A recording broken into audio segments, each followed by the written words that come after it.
नमस्कार। स्वागत है आपका इंडिया गेट टीवी पर। मैं हूं अजय सेठिया। मित्रों, बड़ी चर्चा है कि विधि मंत्री किरण रिजिजू ने सुप्रीम कोर्ट के चीफ जस्टिस को एक चिट्ठी लिखी है जिसमें सुप्रीम कोर्ट और हाई कोर्टों के कॉलेजियम में सरकारी नुमाइंदे रखने की मांग की गई है। यह कितनी बड़ी गुगली है, सामान्य तौर पर देखोगे तो समझ नहीं आएगा। आपने इस खबर को सुना और पढ़ा, कुछ पत्रकारों के आपने यूट्यूब चैनल पर वीडियो भी देखे होंगे, लेकिन इसके राजनीतिक एंगल को आपको किसी ने नहीं समझाया होगा। मैं आज इस वीडियो में आपको समझाऊंगा कि यह असल में नरेंद्र मोदी सरकार की एक राजनीतिक गुगली है जो सही निशाने पर बैठी है और अपना काम करना शुरू कर दिया है। मोदी का मिशन साफ है कि न्यायपालिका के भाई भतीजावाद और परिवारवाद को खत्म करना है। कॉलेजियम के माध्यम से जज एक दूसरे के रिश्तेदारों को वैसे ही जज बना रहे हैं जैसे परिवारवादी पार्टियां अपने ही परिवार से सांसद और विधायक बनाते हैं।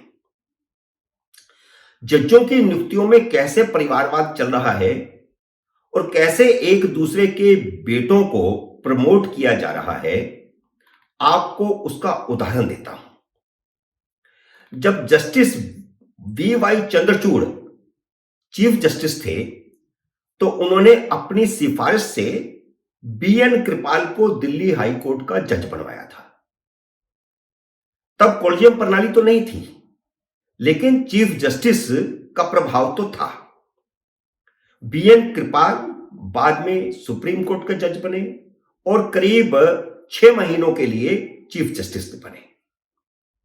खैर, बाद में सुप्रीम कोर्ट के जिस कॉलेजियम में जस्टिस बी.एन. कृपाल थे, उस कॉलेजियम ने जस्टिस वाई.वी. चंद्रचूड़ के बेटे मौजूदा चीफ जस्टिस डी.वाई. चंद्रचूड़ को 39 साल की उम्र में बॉम्बे हाई कोर्ट का जज बनवाया था, जबकि आयु 40 वर्ष होनी चाहिए थी।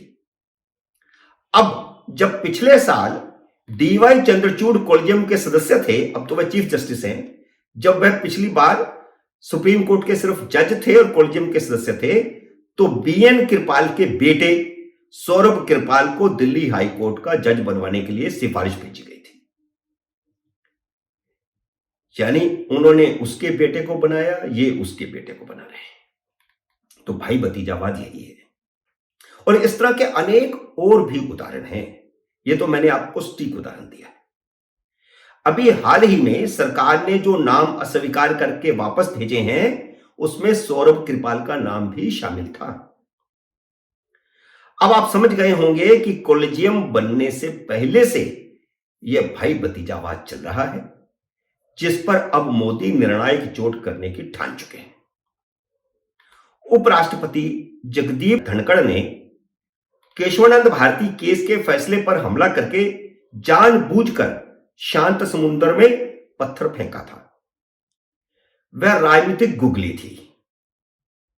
केशवानंद भारती केस के फैसले से ही कॉलेजियम बना करके मनमानी करने का रास्ता खुला था, जिसमें कहा गया था कि संसद संविधान का बेसिक स्ट्रक्चर नहीं बदल सकती। अब बेसिक स्ट्रक्चर इस 1973 के फैसले के बाद कब कब बदला, वो भी मैं आपको बताता हूं।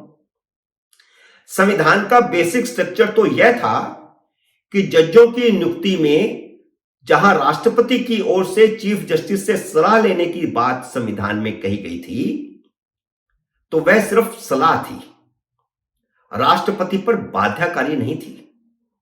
इस संबंध में जब संविधान सभा में बहस हो रही थी, तभी डॉक्टर अंबेडकर ने साफ कर दिया था कि राष्ट्रपति सिर्फ सलाह लेंगे, सलाह उन पर बाध्यकारी नहीं होगी। इसके अलावा नाम सरकार की ओर से चलाए जाते थे, लेकिन 1993 में उल्टा कर दिया कि जिन नामों पर विचार होगा वह कॉलेजियम खुद तय करेगा और कॉलेजियम के फैसले सरकार और राष्ट्रपति के लिए बाध्यकारी होंगे। यानी सुप्रीम कोर्ट का कॉलेजियम राष्ट्रपति को कोई सलाह भी नहीं देगा और जो नाम वो भेजेंगे राष्ट्रपति को उसी पर दस्तखत करने होंगे, सरकार को उसी पर दस्तखत करने होंगे। तो बेसिक स्ट्रक्चर तो खुद सुप्रीम कोर्ट ने 1993 में कॉलेजियम बना करके भंग किया। बेसिक स्ट्रक्चर तो यह था ना कि राष्ट्रपति सुप्रीम कोर्ट से सलाह लेंगे, लेकिन यहां तो उल्टा कर दिया।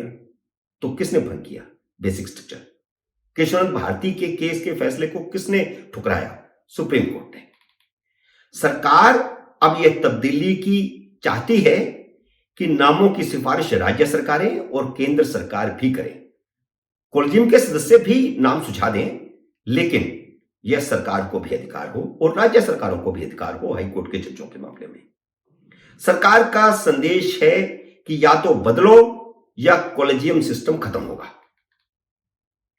हालांकि 1993 में सुप्रीम कोर्ट ही नहीं, बल्कि 1975 में इंदिरा गांधी ने भी इमरजेंसी लगाकर और 1976 में 42वां संविधान संशोधन करके संविधान के पूरे बेसिक स्ट्रक्चर को बदल डाला था। तब सुप्रीम कोर्ट कुछ नहीं बोली। जब लोकसभा की अवधि बढ़ाकर के 6 साल कर दी गई थी, जब यह संशोधन कर दिया गया था कि राष्ट्रपति, उपराष्ट्रपति और प्रधानमंत्री के चुनावों को किसी अदालत में चुनौती नहीं दी जा सकती।